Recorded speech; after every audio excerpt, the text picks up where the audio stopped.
بسم الله الرحمن الرحيم إن الحمد لله نحمده تعالى ونستعينه ونستغفره ونعوذ بالله من شرور أنفسنا ومن سيئات أعمالنا من يهده الله فلا مضل له ومن يضلل فلا هادي له وأشهد أن لا إله إلا الله وحده لا شريك له وأشهد أن محمدا عبده ورسوله وبعد أيها الإخوة والأخوات السلام عليكم ورحمة الله. Allah subhanahu wa ta'ala, comme vous le savez, nous a comblé de beaucoup de bienfaits.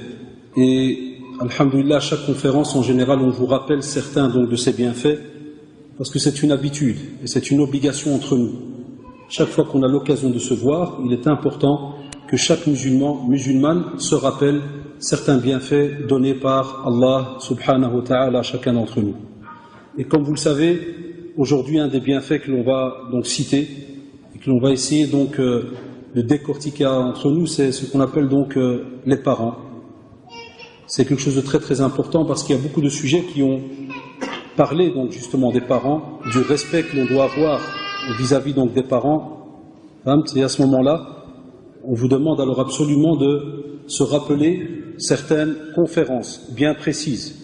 Certaines conférences bien précises qui parlent justement sur le respect des parents. Et ce n'est pas le but aujourd'hui, parce que le sujet qui va être traité aujourd'hui est un des aspects qui touche justement le respect qu'on doit avoir vis-à-vis donc des parents. Et comme vous le savez, à chaque fois que l'on se rappelle les bienfaits d'Allah subhanahu wa ta'ala, à chaque fois que l'on rajoute un sujet dans sa connaissance, eh bien on essaye à ce moment-là de parfaire sa pratique. Et on essaye aussi que sa pratique soit complète. C'est-à-dire qu'on essaie de ne sous-estimer aucun sujet qui touche donc le musulman durant sa vie. Mais il faut savoir que lorsque l'on met en pratique certains actes, eh bien soit il y a des actes que vous les faites pour votre bien à vous, personnellement, soit il y a des actes que vous faites pour les autres, et soit il y a alors des actes automatiquement, si vous les faites pour vous, pour les autres, eh bien vous avez d'office un bienfait, et l'autre aussi en a un.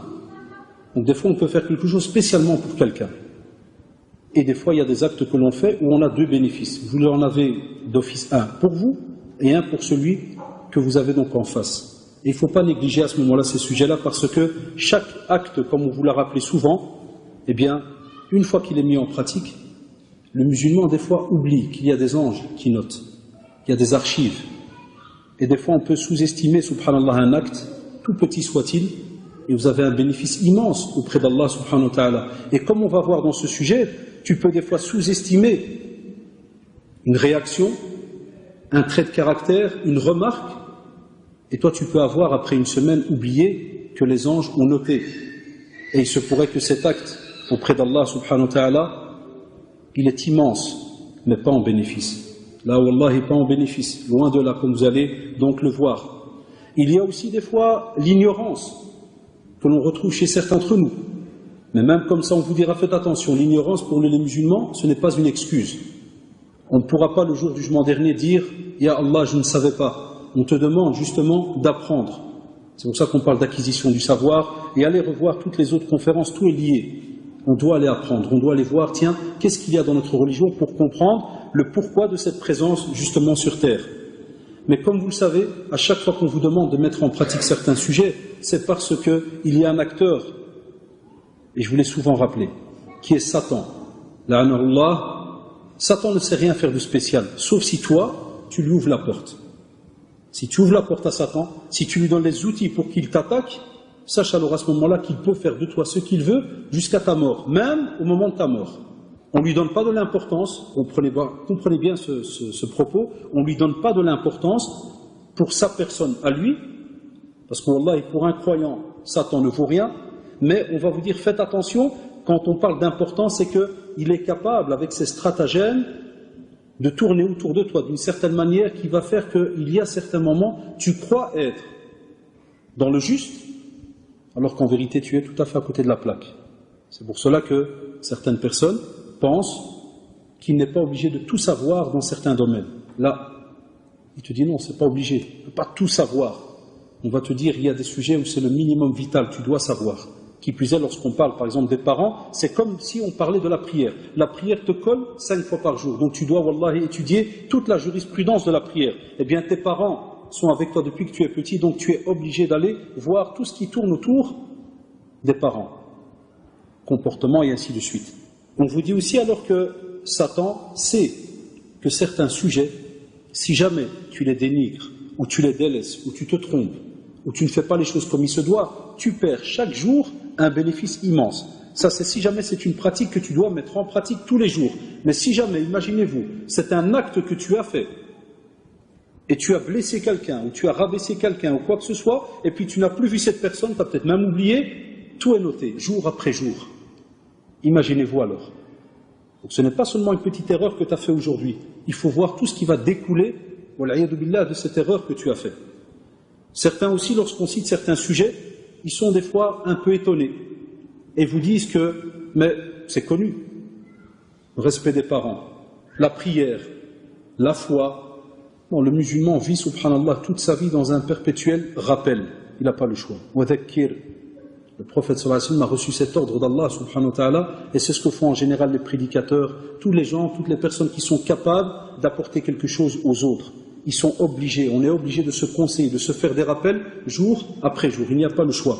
Et on vous dit alors à ce moment-là que le sujet d'aujourd'hui, effectivement, demande un rappel. Parce que ce n'est pas un sujet anodin. Parce que des fois, il est mal compris. Des fois aussi, on ne lui donne pas sa juste valeur. Et on va vous dire, des fois, est-ce qu'on sait ce qui nous attend le jour du jugement dernier si on ne l'a pas mis en pratique comme il se doit, si jamais on s'est trompé. Et comme vous le savez, donc on va parler aujourd'hui de ce comportement vis-à-vis des parents, mais un sujet bien précis, en cas de conflit. Parce que vous avez déjà entendu beaucoup de conférences qui parlent du comportement au sens propre du terme, normal. C'est-à-dire même s'il n'y a pas de conflit ni quoi que ce soit. Aujourd'hui, on va décortiquer entre nous seulement le sujet qui parle des parents, mais lorsque le jeune, qu'il soit garçon ou fille, est face à un conflit, il y a un problème, on n'arrive pas à se comprendre, on veut décider certaines choses, comme vous le savez, il y a un tas de choses qu'on veut faire, et des fois on se retrouve, comme nous disent certains, face à un mur. On va un peu voir qu'est-ce qui peut se passer, qu'est-ce qu'on doit faire, qu'est-ce qu'on doit aussi comprendre. N'oublie pas que les parents, Allah subhanahu wa ta'ala nous dit dans la sourate Al-Isra, وَقَدَى رَبُّكَ أَلَّا تَعْبُدُوا إِلَّا إِيَّاهُ. Première chose. Et deuxième, وَبِالْوَالِدَيْنِ إِحْسَانًا. Subhanallah, les savants, lorsqu'ils se sont soulevés par rapport, donc, ont été réfléchir par rapport à ce verset, donner l'exégèse, d'après ce qu'ils ont entendu, chez les savants, ils vous disent que, vous le retrouvez dans Surat Al-Isra, verset 23, on vous dit, regardez, Allah subhanahu wa ta'ala va rattacher un décret qui va donner, un ordre qui va donner à chacun d'entre nous, il va y rattacher une autre action. Il va dire d'abord qu'il a décrété qu'on ne doit adorer que Allah subhanahu wa ta'ala. Et puis directement, qu'est-ce qu'il va dire? وَبِالْوَالِدَيْنِ إِحْسَانًا. C'est-à-dire que chacun d'entre nous doit montrer de la bonté vis-à-vis de ses parents. Directement après, l'ibada, subhanallah. C'est très rare comme acte. C'est très très rare de retrouver comme ça les parents attachés directement à une première demande qui est faite. Et ceux qui parmi vous, et je l'espère, on vous le demande dans toutes les conférences quasi, revenez vers la langue arabe, apprenez votre langue pour pouvoir vivre dans les textes, pour pouvoir les comprendre, savoir et même remarquer, ressentir pourquoi Allah subhanahu wa ta'ala va dire directement Allah ta'budu illa iyyah wa bil walidayni ihsana, directement wa bil walidayni ihsana, et tu dois faire suivre, comme pour dire que si jamais tu adores Allah subhanahu wa ta'ala, mais tu n'as aucun comportement comme il se doit vis-à-vis de tes parents, à quoi te sert alors cette adoration? Puisque c'est le même, celui que tu adores, qui est Allah subhanahu wa ta'ala, qui t'a justement demandé de l'adorer et d'être bon, humble, généreux, comme il se doit avec tes parents. Et le problème, alors on nous dit, mais si jamais il nous est demandé de le faire, on sait que c'est des parents qui sont avec nous depuis qu'on est petit. Et comme vous le savez, on parle de qui? On parle du jeune. Le jeune en général, et ça c'est une sunna d'Allah subhanahu wa ta'ala sur terre, vous allez voir, les jeunes quand vous allez être mariés, quand vous aurez des enfants, vous allez ressentir la même chose vis-à-vis de vos enfants. Il n'y a qu'un seul qui a une perte de mémoire, c'est qui? C'est le jeune. Vous savez pourquoi? Il ne se rappelle pas comment il était quand il était bébé. Il ne se rappelle même pas comment il était lorsqu'il était dans le ventre de sa mère.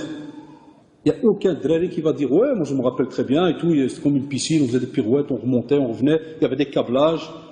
Personne. Wallah, s'il dit ça, vous allez dire que c'est un ahmaq, c'est un hbel. Personne ne le sait. Mais ta mère, oui. Subhanallah. C'est la seule qui sait. Ton père aussi, à un certain pourcentage. Ce n'est pas lui qui était enceinte. C'est ta mère. lui remarquer certaines choses, il subissait aussi certaines choses et autres, mais, subhanallah, celle qui va se rappeler directement de tous les détails, c'est qui? Ta mère. Et toi? Rien. Et si vous remontez chacun d'entre nous comme ça dans le passé, chacun d'entre nous va arriver, certains, quand ils sont vraiment hyper évolués dans leur cerveau, là, il va te dire, ouais, je me rappelle qu'on avait 3 ans, j'ai fait ceci et cela, et encore, il n'est pas sûr. Donc il y a déjà, subhanallah, un laps de temps, il ne sait rien raconter, il ne sait même pas ce qu'il y avait. Mais qui t'a suivi pendant cette période-là? Qui a patienté avec toi? Qui t'a aidé? Qui a fait un tas de choses vis-à-vis de toi? Tes parents. Et c'est pour cela que on nous dit, subhanallah, et c'est ce que je voudrais que nos jeunes comprennent, et même nos parents, parce que la conférence vise les deux, c'est que si toi le père, tu as fait tout ton possible pour, ou la mère, que ton enfant arrive à être un bon musulman comme il se doit, et si toi l'enfant, tu as remarqué cela de tes parents au fur et à mesure, donc logiquement, plus tard, une fois qu'ils arrivent à un certain âge, où les conflits vont commencer, entre guillemets, les demandes, les envies, pourquoi est-ce qu'il n'y a pas d'accord entre les deux? Pourquoi est-ce que souvent ça doit se terminer d'une manière assez négative? Et c'est pour cela qu'on nous pose souvent la question. Alors que, subhanallah, ce même jeune, si tu lui dis, ouais, mais demain, d'ici 10 ans, 15 ans, est-ce que tu seras aussi père? Il l'espère, il te dit, Inch'Allah. Est-ce qu'il va refaire la même chose? Comment est-ce qu'il conçoit cette période-là en tant que père, en tant que mère? Comment est-ce qu'il voit les choses?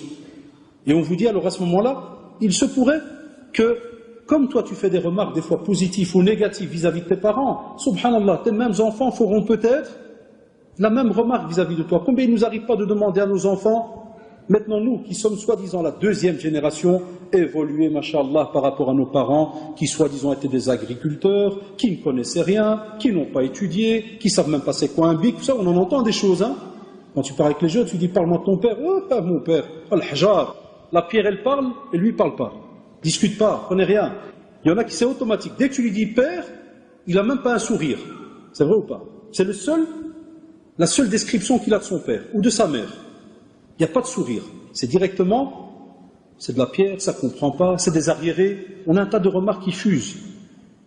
Et quand tu vas parler aussi avec les parents, certains d'entre eux, ils ont aussi des petites réponses type. Dès que tu dis ton fils, là c'est un peu différent, subhanallah. Tu as une petite majorité qui te fait là, Allah yarda alayh, qu'Allah l'agrée, masha'Allah. Et puis ça commence. Je connais, avec le hebel, avec le msatti. Et puis il rajoute. Et tu montes à l'autre catégorie, le mskhot. Ah là c'est déjà plus grave. Là on rentre dans les maudits, les rejetés. Le mal'oun, il y en a même qui nous le disent quand ils viennent chez nous au centre, ils te parlent de celui qui a reçu la malédiction d'Allah subhanahu wa ta'ala. Et puis Allah, on arrive au dernier, c'est qui? C'est celui où j'ai déjà eu des fois la blague, je lui dis, oui, il y a ton fils un tel qui a appelé. Il dit, quel fils? Je fais, ton fils un tel. Il dit, non, j'ai pas de fils. Et ça, wal'aïdou-billah, on espère ne jamais être dans cette catégorie-là. C'est le père qui a mis un X. Ou bien ta fille. Tu fais, quelle fille? Tu fais, subhanallah, ta fille, flâne. Elle a appelé, elle voudrait discuter. J'ai pas de fille. Imaginez-vous, arriver le jour du jugement dernier avec ces archives-là. Et on a beaucoup de jeunes qui nous appellent, qui sont dans ce domaine. À cause de quoi? Malcompréhension des fois de certains petits sujets que l'on doit retrouver absolument chez les jeunes et chez nos parents. Et pourquoi est-ce qu'on appelle spécialement nos parents? Parce que, jazahumullah, ils ont normalement un esprit plus évolué par rapport à certains petits jeunes. Ils ont de l'expérience, ils ont un vécu. Ils ont aussi entendu, pour beaucoup d'entre eux, et on va voir les catégories, ils ont entendu, certains ont entendu la religion et autres. Et des fois, nous, dans notre travail, on ne comprend plus rien. On ne sait plus, subhanallah, à qui on a affaire. Et c'est pour cela que d'autres personnes, lorsqu'ils vont vous parler de leurs parents, ils vont soit vous dire ouais mon père, ouais, c'est un égaré. Ça devient maintenant quelque chose, subhanallah, d'automatique chez certains jeunes. La tranche 18, 19, 20, ceux qui viennent d'apprendre la religion avant-hier. Ça commence. C'est directement mon père, non, c'est un égaré, il ne comprend rien. Et ça, je m'excuse, c'est entre guillemets la remarque la plus douce, la plus jolie. Parce que je comprends ce qu'il veut dire. C'est-à-dire, je sous-entends, son père ne pratique pas la religion comme il se doit, donc il s'est égaré de la voie. Ça, s'il fallait la dire d'une manière polie. Mais nos jeunes, il ne va pas te donner cette définition-là, il va directement te dire, mon père, non, c'est un égaré. Pourquoi? Parce que peut-être, puisqu'il avec ce qu'il a appris, il est dans un autre, et vous allez le voir, dans un autre système.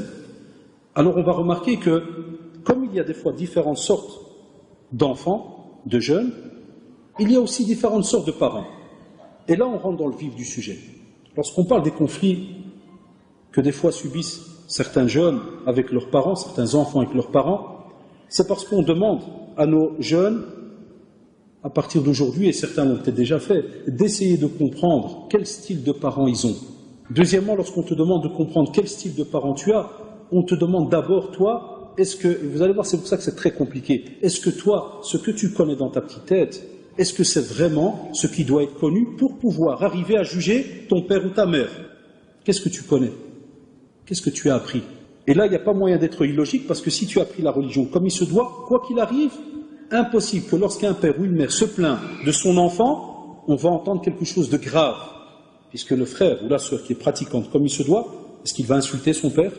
Est-ce qu'il va rabaisser, quand je dis les parents, on va dire, plutôt pour pas chaque fois dire père-mère, est-ce qu'il va rabaisser ses parents? Est-ce qu'il va insulter ses parents? Est-ce qu'il va les dénigrer? Est-ce qu'il va arrêter de leur parler? Jamais de la vie. Il va tout le temps rester derrière eux, tout le temps faire son possible. Eh bien, on dit aussi aux parents que comme vous remarquez qu'il y a différentes sortes de parents, eh bien, à vous les parents, sachez qu'il y a aussi différentes sortes de jeunes. Sachez aussi qu'on vit dans une période où, subhanallah, même si on l'a répété, je sais que des fois, c'est pas que ça ne plaît pas aux parents, mais des fois les parents, ils n'arrivent pas à accepter cette phrase. On vit dans une autre période. Din, la religion n'a pas changé. Abadan. Wallahi, la religion n'a pas changé. Soi-disant, ceux qui disent Zman, le temps a changé. Non, 24 heures, c'est toujours 24 heures. On vit toujours du lundi au lundi. C'est seulement notre programme, comment est-ce qu'on fonctionne. C'est seulement les mœurs qui ont des fois changé, le comportement qui a changé, notre manière de fonctionner. L'ignorance qui a des fois stagné, qui est restée. Ça oui, ça je suis d'accord avec vous. On a des jeunes très paresseux. Ils ne veulent pas apprendre comme il se doit. Et si jamais ils vont apprendre, ils lâchent après 1 mois, 2 mois, 3 mois et revenez vers les conférences qui parlent sur l'acquisition du savoir et les erreurs qu'on commet. Vous allez voir, on ne patiente pas. Et si jamais on a appris quelque chose, comme vous allez le voir après, quelle est la manière dont on le montre? Comment est-ce qu'on l'explique? Comment est-ce qu'on réagit? Donc on demande que tous les deux apprennent à savoir. Aujourd'hui, il n'y a pas le choix. Ceux qui vont nous entendre et qui nous entendent doivent savoir qu'aujourd'hui, wallahi, les choses sont tellement compliquées qu'il faut qu'on ait un système sophistiqué dans la famille pour apprendre à comprendre comment fonctionne ce jeune qui est en face de moi. Pour que j'arrive, un jour ou l'autre, à le renier et dire c'est plus mon fils. Où est-ce que ça se trouve dans la religion? Si le prophète sallallahu alayhi wa sallam, et c'est là, regardez, c'est très drôle, si le prophète sallallahu alayhi wa sallam nous a laissé comme exemple sa prédication vis-à-vis de son oncle qui est mort non musulman, il est resté avec lui jusqu'au moment de l'agonie. Ya am, chaque fois il lui répétait, oh mon oncle, répète l'attestation de foi. Au moins ça reste, Inch'Allah, un témoignage que je peux, donc je pourrais témoigner. Tu la répètes. Il est resté jusqu'au bout. Et comme vous le savez, il est mort non musulman. Mais il est resté avec lui jusqu'au bout. Alors si le prophète sallallahu alayhi wa sallam l'a fait, pourquoi je vous ai dit que c'est très drôle? Parce qu'aujourd'hui, quand tu demandes à certains de le mettre en pratique, qu'est-ce qu'il te fait comme remarque? Il te fait que c'était le prophète sallallahu alayhi wa sallam. Ça on l'entend tout le temps ces derniers temps. Ou ça c'était le prophète. Tu vas dire à quelqu'un, prie la nuit, kada, ça c'était le prophète. Alors pourquoi il est venu le prophète sallallahu alayhi wa sallam? Pour qui est-ce qu'il est venu le prophète sallallahu alayhi wa sallam? Quand Allah subhanahu wa ta'ala nous dit, après A'udhu billahi minash shaitanir rajim, bismillahir rahmanir rahim, laqad kana lakum fi rasulillahi uswatun hasana. On a le meilleur, on a en le prophète sallallahu alayhi wa sallam le meilleur exemple à suivre.